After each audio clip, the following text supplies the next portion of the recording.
सपा के शंखनाद पर लाल हुआ पूरा उत्तर प्रदेश। अखिलेश यादव जिंदाबाद के नारे से गूंजी यूपी की 350 तहसीलें। तारीख 5 अगस्त।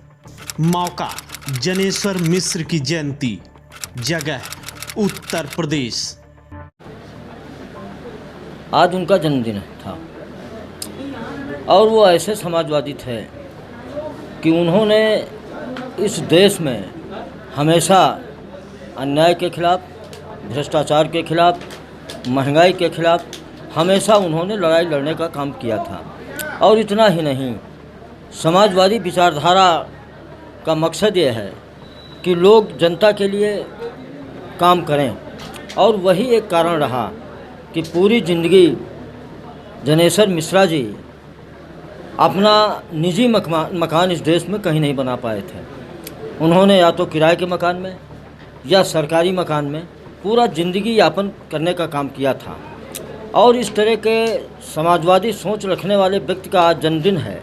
और आज के जो हालात हैं वो शायद आप सारे साथी अच्छी तरीके से जानते हैं कि महंगाई चरम सीमा पर है। सारे रिकॉर्ड आज तक के उन्होंने तोड़ दिया है। पेट्रोल का अगर हम कीमत उठा करके एक साल पहले को देखें तो शायद पेट्रोल की कीमत एक साल पहले 70 रुपये लीटर हुआ करती थी। आज क्या है? आज 100 रुपये में पेट्रोल की कीमत। उस समय डीजल की कीमत 63 रुपये होती थी।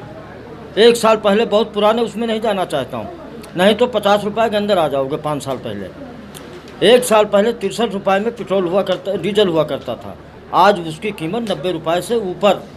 और जब डीजल की कीमत बढ़ती है तो इस देश की आम आदमी की ज़रूरत की जितनी चीज़ें हैं उन सारी चीज़ों की, सुई से लेकर के जहाज़ तक, जितनी भी सामान किसान की, आम आदमी की ज़रूरत की है, अपने आप ट्रांसपोर्ट जब बढ़ता है तो अपने आप उसका जो है वो बढ़ जाता है। और याद होगा कि 2017 में इन्हीं लोगों ने, जो आज हुकूमत में हैं, इन लोगों ने एक नारा दिया था कि किसान की उपज हम दुगना करने का काम करेंगे। 2016 में गेहूं की कीमत क्या थी? उस समय बाज़ार में जब किसान अपना गेहूं बेचने जाता था तो उसकी कीमत 20 रुपये, 21 रुपये प्रति किलो हुआ करती थी। आज किसान 15 रुपये में बाज़ार में अपना गेहूं बेच रहा है। एक उदाहरण दे रहा हूं, केवल गेहूं ही नहीं, किसान जितनी चीज़ें पैदा कर रहा, चाहे वो धान हो, चाहे गेहूं हो, चाहे दाल हो, जितनी भी उसकी चीज़ें हैं, उनका रेट दुगना करना तो दूर रहा, उसको कम करने का काम भारतीय जनता पार्टी की हुकूमत ने किया है। बीजेपी से किस तरह समाजवादी पार्टी पूर्वा में जो बूथ स्तर है, किस तरह लड़ाई लड़ेगी?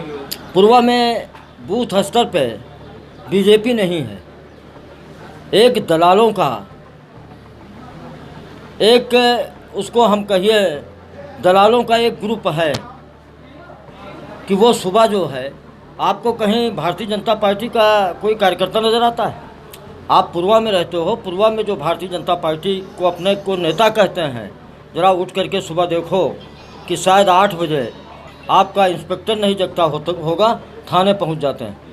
तहसीलदार तहसील नहीं आता होगा, एसडीएम यहाँ नहीं आता होगा, वहाँ वो सुबह से ही पहुंच जाते हैं पीला अंगोछा डाल करके दलाली करने के लिए। तो बीजेपी से लड़ना, यहाँ बीजेपी से जो कैंडिडेट कौन है, लड़ाई उससे होगी।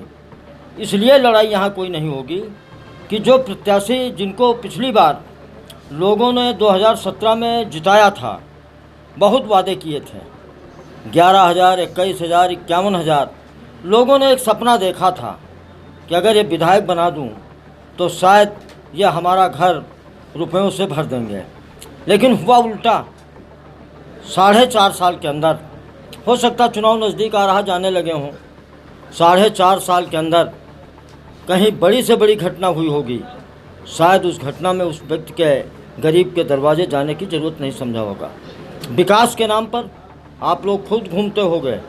मैंने 2016 तक, चुनाव से पहले तक, जितनी सड़कें बनवा दी थी, जितने विद्यालय बनवा दिए थे, जितने जो है बिजली घर बनवा दिए थे, उसके अलावा एक भी कहीं विद्यालय बनवाने का काम भारतीय जनता पार्टी के विधायक जी ने या उनके नेताओं ने किया हो। कहीं 1 दर्जन, मैं तो कह रहा हूँ ज़्यादा नहीं, 1 दर्जन गाँवों के नाम बता दें जहाँ पर संपर्क मार्गों का निर्माण कराने का काम किया हो। और इतने अक्षम लोग हैं भारतीय जनता पार्टी के लोग। हमने इस जनता की सेवा, स्वास्थ्य के लिए हमने उन्नाव जनपद के जिला अस्पताल से बड़ा अस्पताल मैंने मौराओं में 100 बेड का बनवाया था। 90% कार्य पूरा हो चुका था। आज 4.5 साल में उस अस्पताल को ये जनता के लिए चालू नहीं करा पाए हैं, तो इनसे चुनाव लड़ना बहुत आसान है।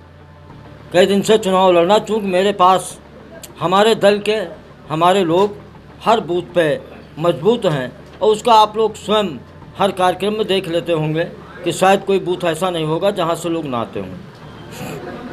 उत्तर प्रदेश से सुभाष मिश्रा, नीरज कुमार, विजय कुमार यादव, अवधेश कुमार, शिवेंद्र कुमार के साथ अशोक कुमार यादव की रिपोर्ट।